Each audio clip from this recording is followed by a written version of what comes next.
Inula ng batikos ang congratulatory post ng TV host actress na si Jolina Magdangal, sa bagong kasal na sina Carlo Aquino at Charlie Dizon.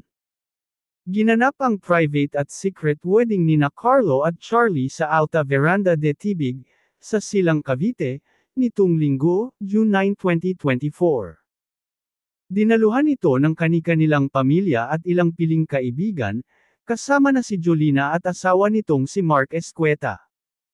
Nitong Lunes, June 10, nag-post si Jolina sa Instagram para magpasalamat at batiin ang bagong kasal.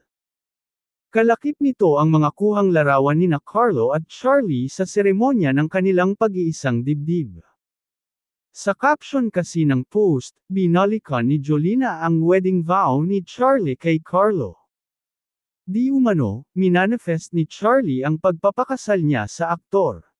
Pag-amin ng magandang buhay host, bukod kay Charlie, nagmanifest din daw siya para sa habang buhay na pagsasama nina Carlo at Charlie.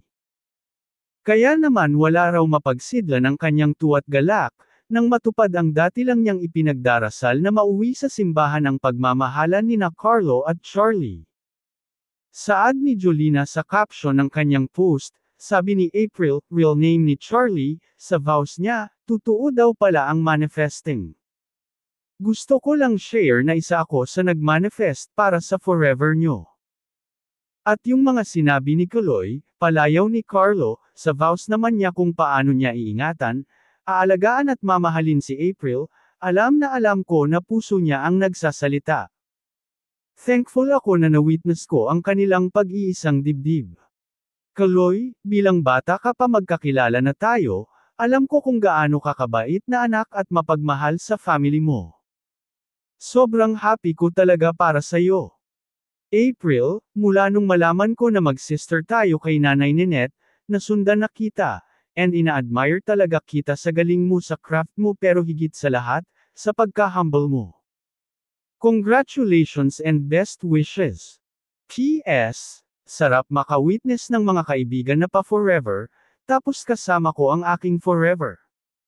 Sa comment section ng post ni Jolina ay maraming netizens ang hindi natuwa sa pagmamanifest ng TV host, sa relasyong panghabang buhay nina Carlo at Charlie.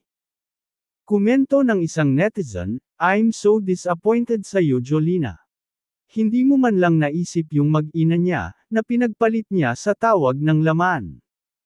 Grabe naman caption mo Jolens na mapagmahal sa pamilya, knowing the fact na iniwanan niya mag-ina niya.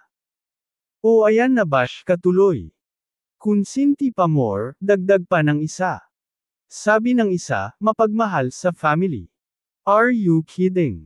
What do you call a man who turned his back to his very own flesh, for his own sake's happiness? Like seriously. Saad pa ng isa, maganda sana kung naging mabuting ex si Carlo sa nanay ng anak niya, pwede pa maintindihan ng mga tao na baka nga nagbago siya. Kaso sa pain na binigay niya sa maraming babae kagaya natin. Hindi siya credible na maalam magmahal o rumispito ng isang babae. Paano pa kung hindi sincere pagsusustento sa anak? Madaming factor need consider sa ganyang klaseng lalaki. Hindi porket nagpakasal nagbago or matured na lalaki na. Buti hindi sila nagkatuluyan ni Trina, kasi hindi niya deserve ang isang baby boy kundi a real man.